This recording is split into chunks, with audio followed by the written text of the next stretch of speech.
Hey everyone, and welcome back to the channel. Have you ever wondered where England actually came from?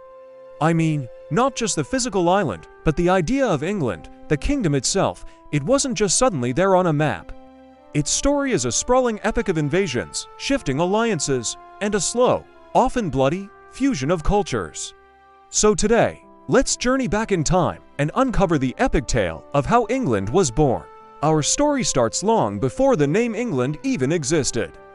The land we now call Britain was home to various Celtic tribes, like the Britons. They had their own languages, their own cultures, and their own kingdoms.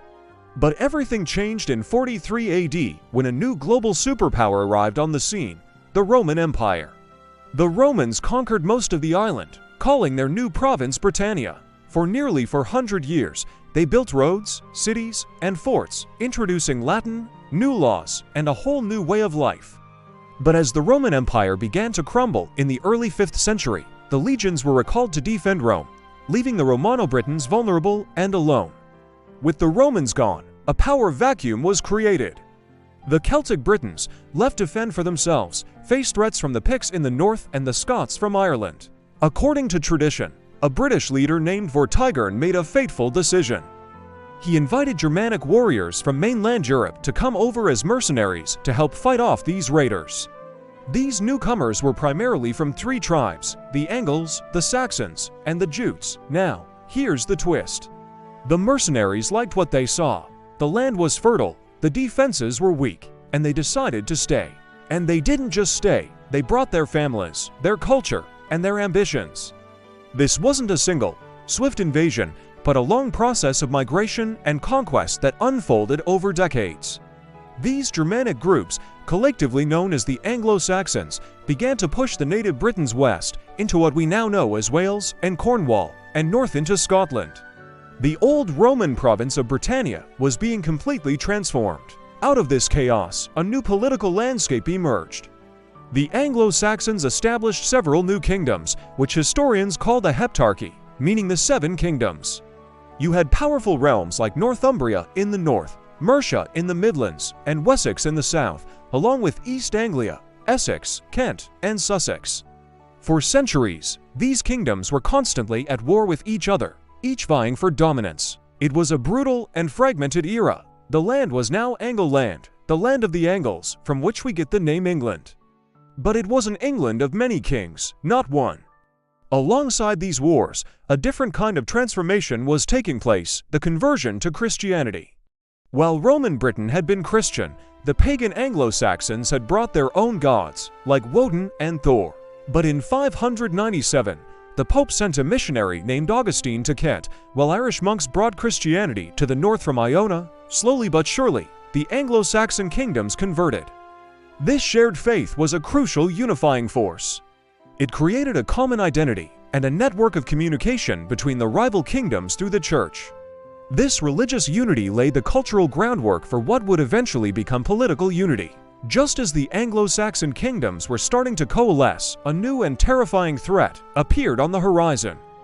In the late 8th century, Viking longships began raiding the English coasts.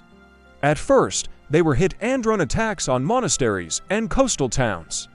But by the mid-9th century, this escalated into a full-blown invasion.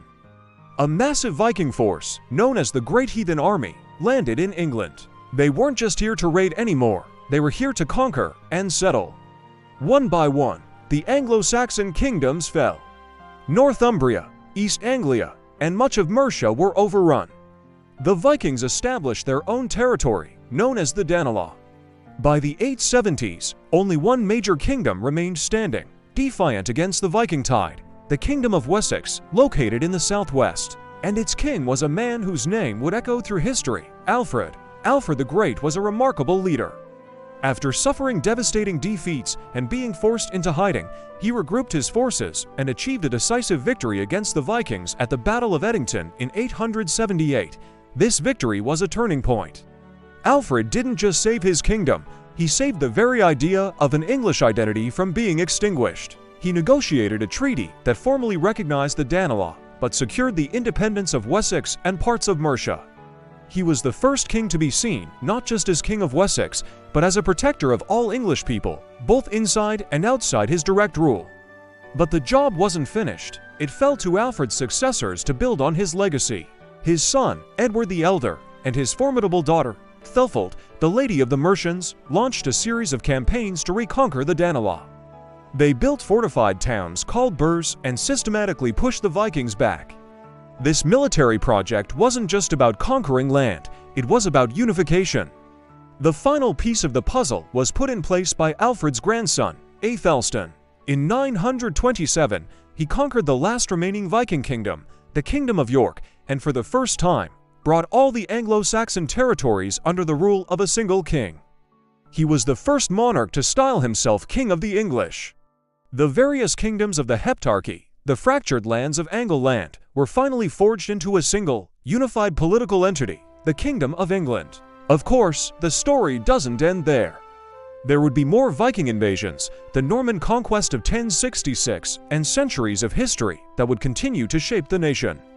But it was in this crucible of Roman collapse, Anglo-Saxon migration, Viking invasion, and the defiant leadership of the House of Wessex that the foundations of England were laid. It was a kingdom born from centuries of conflict and cultural fusion. So, the next time you think of England, remember it's not just a place. It's the result of a 1,000-year journey, a testament to the resilience and fusion of different peoples who, over time, came to share a land, a language, and eventually, a name. Thanks so much for watching. If you found this journey into the past interesting, be sure to hit that like button and subscribe for more deep dives into history. Let me know in the comments what other historical topics you'd like to see covered. See you in the next one.